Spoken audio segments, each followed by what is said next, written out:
What age you said you think like it happened for you, like when you had your light bulb, like My light bulb, your 18. haha, yeah, 18. Yeah. What was it triggered by? Um, I was sleeping on his couch. Yeah. Yeah, I had no money in my pocket. I tried to do delivery, crashed my car. Bro, I'm telling you, it was looking back at it. I'm really empathetic, so I can feel what people are feeling, and I can, you know, tune in to what I was feeling then. I'll let you know that was probably the most stressful time of my life, man. I felt like I wasn't doing anything right. I felt like, is this life? Like I'm gonna just And this is before you had your stand and everything, like yeah, before you got your before LLC and everything, everything. before I was bartending, before I could even hold a job. Was this right after high school? Right after high school, and I made a decision to cut off from my family because my family was holding me back. I had so much potential, but they were worried about their own. Like my parents were always Try to impose their will on you. not that, but they had their own problems. My mom and my dad, they Right. have their own problems. Right. So they wouldn't deal with me 100%. They would always try to they would always just be like, all right, I'm going to try to deal with you as little as possible, so I'm going to send you here. I'm going to make you do this.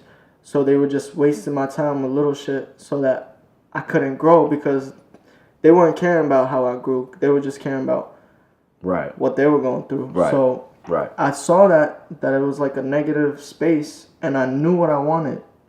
I wanted to go to school, actually. I want to go to Rutgers. I want to get my degree. And what? And business. And international trade.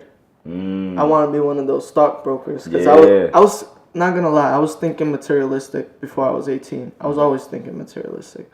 I used to be a lifeguard, and I used to just, check I got, blew it on Jordans, I blew it on food, I took girls out. Yeah. I was living check to check, but I was comfortable. Right. I was living with my parents. I didn't have to pay for shit. Right. It was just extra cash, you know? Yeah. Then I started selling.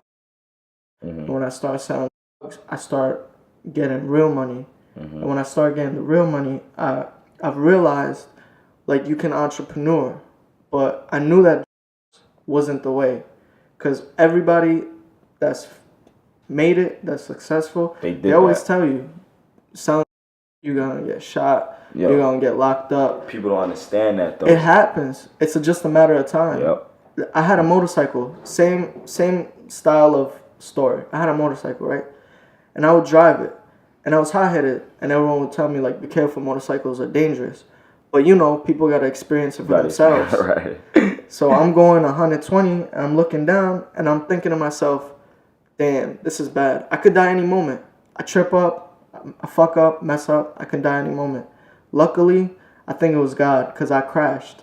But I crashed in a way that I got hurt, but it wasn't nothing serious. For real? Yeah, like, I popped a wheelie, my bike went flying, cars were coming and all that, but I just slid, and the bike just went into the woods and fucked up my whole side. But for real? Yeah, but my bike was fucked up, so I couldn't ride no more bikes. And damn. So I was like, all right. I think that was like a sign, like, don't ride a motorcycle, because it's just a matter of time. Right. You going, even if you're going 25. It's like you playing with fire. You're playing with fire. But anyway, when I started living at Miguel's house, I was sleeping on the couch. I remember being mad thankful to his mother because she let me stay. And I was thinking, I'm 18. I have my whole life ahead of me. But how is this going to work? I was trying to figure it out. What am I going to be doing? Am I going to be selling drugs? I don't want to be selling drugs. So I was like, I'm going to just do what every success story person starts off with. I got a job where cleaning, cooking, I got a job delivering. So I started off lowest of the low. I was delivering food. Bro, my car that I bought was $1,000 piece of shit. And the door wouldn't close because I fucked it up. And I would have to keep one door closed with my left hand. I would have to hold the bag of food when I was taking turns so they wouldn't fall. And I had to drive. So I was just like trying to fucking multitask 3 things. And then when it would rain, I would have to wear a poncho because it would come into the car. And the car always stank like rain. And bro, those tough times, bro, I couldn't sleep. Like when you Really? so stressed out like that, you Can't can't sleep. sleep, man.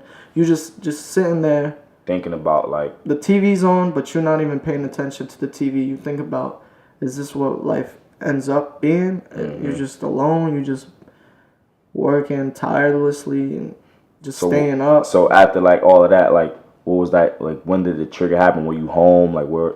All right, so the trigger happened when, fast forward like a couple of months, I started working at this restaurant Fridays, and when I started working there, I started making good money, and we were scheming too. Like I don't want to get into it. But Yeah, I already know.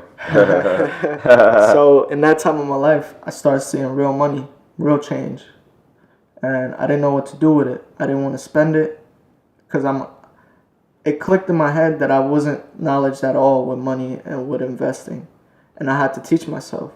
So I started working for companies, and I started working for my cousin, and my cousin had his own business.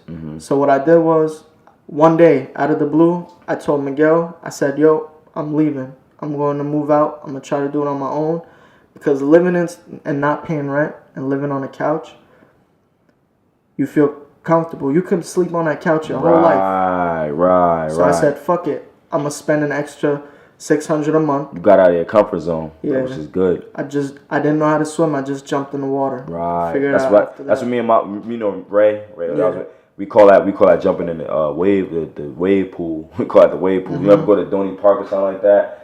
And you know that wave pool was crazy. We Yeah. call it the wave pool. We just jump in the wave pool. You just jump in. That's it. So I thought to myself, like, if I get out of my comfort zone, if I try to learn, teach myself how to work, make a business, Right. I'll get it. And then about the time I turned almost 20 years old, so started last year, I saved up all my money. I worked 6 days a week every day, bro, for a year, for 2 years, every day. I didn't do nothing, just work. It's the mall stand. No, It was bartending, and then I was helping my cousin with his business, so I could learn where he got his product, what the value of things were. Yeah, him. him. Yeah. So after that, after working for every day for 2 years, I said, all right, it's my turn to do it. I had saved up $20K by the time I was 20, and I just had to trust myself. Spending that much bread is scary. You don't want to give it. You don't want to give it up because everything you work for. But you Yeah. got. But the thing about that, taking that risk, is like, yo, this is gonna work. I don't care how. I don't care Yeah. how. What I do is gonna work. Like you have to make sure. And also that too. When you invest in something that big, you're not stopping. You know the value of your money. You can count every penny that you made with every sweat, every drop of sweat. So I said, that's what I'm gonna do. I'm gonna spend the 20 racks, and I'm gonna work for it, because it's basically like I'm giving $20,000, but I'm gonna work to make that 20,000 right back as soon as possible, because it's like a part of me just left. So I invested in this business. I was in debt for like 3 months, and then, but it was going great. It was going so good. You see the money coming in, but you in debt, so you paying shit off. So the money is just going through you. And in 1 year, I made so much money, I don't even want to put it out there. But I said to myself, like, business is the wave in America. What else can you do? You have to sell. You have to sell a product. You have to have a product, and you need people that need that product. Right. And you just capitalize on it. And I thought, like, business is the only way to make it out in America, to get freedom. I think so. Because you can't make it out. Even who's like what's a good high paid like profession, like doctor or lawyer? Yeah, doctor, lawyer. Yeah, those are like the only people I could think of right now. Doctors So and lawyers. let's say a neurosurgeon, right? Right. Making over $1 million a year. He's not free though. It's not. He's making $1 million a year, over $1 million a year, but he's not free. Yeah. Until, First of all, when you make that much money, your taxes are gonna double. yeah. They're gonna triple, whatever. One of my mentors made 1.2 million last year. You know how much He walked away with how much he walked away with? No, I mean he walked away with 1.2, but you know how much he paid in taxes? How much?